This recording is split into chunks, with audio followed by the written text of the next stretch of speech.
Major Shah मेरे साथ इस वक्त जुड़े हुए हैं। मेजर शाह, बलूचिस्तान भी तो पाकिस्तान का हिस्सा नहीं था, अगर मैं गलत नहीं हूं तो। एक लंबे वक्त तक जब आजाद हुआ पाकिस्तान, बलूचिस्तान एक सेपरेट एंटिटी के रूप में था। उस कब्जे को क्यों भूल गई दुनिया? क्या हम उसे एक्सप्लॉइट नहीं कर पाए, या हम बहुत ज्यादा इंतजार करते रहे? Let diplomacy ask questions, then we will reply. Okay Rajiv भाई, आपका बड़ा अच्छा सवाल है। जी हाँ, आपकी बात बिल्कुल गलत नहीं, बिल्कुल सही है कि बलूचिस्तान भी पाकिस्तान का हिस्सा नहीं था। पाकिस्तान ने इस पर गैर कानूनी कब्जा कर बैठा है। अभी भी देखिए, जितने भी बलूच है वहां पे पाकिस्तान के अंदर, वो पूरे डिसग्रांटेड है पाकिस्तान से। तो हमने क्यों नहीं इनको, हम टाइम पे रिएक्ट नहीं कर पाए, पहली बात तो ये है। और क्या इसमें डिप्लोमेसी थी, मैं मुझे मालूम नहीं कि क्या था, लेकिन जी हाँ, ये बात जरूर है कि बलूचिस्तान पाकिस्तान का हिस्सा नहीं था, और बलूचिस्तान बहुत जल्दी ही पाकिस्तान से अलग होने वाला है, और पाकिस्तान भी हक्का बक्का रह जाएगा। अरे आप मजबूरन दबा के दबोच के कब तक आप किसी को जो आपके साथ जुड़ना नहीं चाहता, अरे मेरे को आपके साथ नहीं रहना, तो आप कब तक आप मजबूरन करोगे, नहीं कर पाओगे आप। तो पाकिस्तान भी अपने नापाक मंसूबों में काफी हद तक कामयाब नहीं हो पाएगा, बहुत टाइम से कोशिश कर रहा है। लेकिन आप देखिए, जितने भी बलूच लोग हैं वहां पे जैसे पीओके में प्रोटेस्ट होती है, वैसे ही बलूचिस्तान में भी, गिलगिट में भी। मेजर शाह, हम कैश क्यों नहीं कर पाते ऐसे इंटरनेशनली? जो पाकिस्तान जम्मू कश्मीर को लेकर हाय तौबा मचाता है, भारत क्यों नहीं कैश करता? हम क्यों इंतजार करते हैं? ये बहुत ही अच्छा सवाल है, और हमको कैश करना चाहिए, मैं भी ये बात मानता हूं। और हम लोग क्यों नहीं टाइम पे कर पाते? क्योंकि कई सारे इंटरनेशनल रूल्स हैं, कई सारे डिप्लोमेसी, कई सारे स्ट्रेटजीज हैं ऊपर के लेवल की, जो हम उस टाइम पे नजर नहीं आती हैं, तो हम नहीं देख पाते। लेकिन मैं जानता हूं कि ऊपर के जो लोग बैठे हैं, जो डिसीजन मेकर्स बैठे हैं, वो जो निर्णय लेते हैं कि हमें क्या करना है, हमें ऑन ग्राउंड लगता है कि हाँ, हमें करना चाहिए, बड़ा आसान होगा।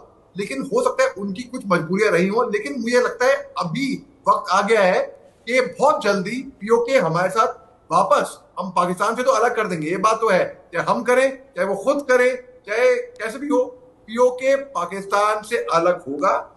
और जो इनकैशमेंट की बात है, जो वहां के मौकों का फायदा उठाने की बात, जी हाँ, हम शायद हो सकता है कि अगर हमारी विदेश नीति या हमारी गवर्नमेंट अगर कुछ एक स्टेप ले, तो हो सकता है कि कुछ एक अच्छा कदम इसके बारे में हो सकता है। मेजर शाह, क्या हम इस सीज फायर की आड़ में एक हैवी शेलिंग का इंतजार कर रहे हैं बॉर्डर एरियाज में? बदकिस्मती से बहुत ही ये मुश्किल सवाल है, क्योंकि सीज फायर की आड़ में हम उनकी अगर शेलिंग का इंतजार करें, मगर जी हाँ, ये बात सच है कि पाकिस्तान ने कई मर्तबा सीज फायर का उल्लंघन किया है, कई मर्तबा शेलिंग करी है, जो कि हम नहीं करते हैं। और ये फैक्ट बता रहा हूं मैं, इसलिए नहीं कह रहा क्योंकि मैं हिंदुस्तानी हूं और मेरे को बहुत फख्र है हिंदुस्तानी होने की, लेकिन ये फैक्ट बता रहा हूं मैं, हम सीज फायर का उल्लंघन नहीं करते हैं।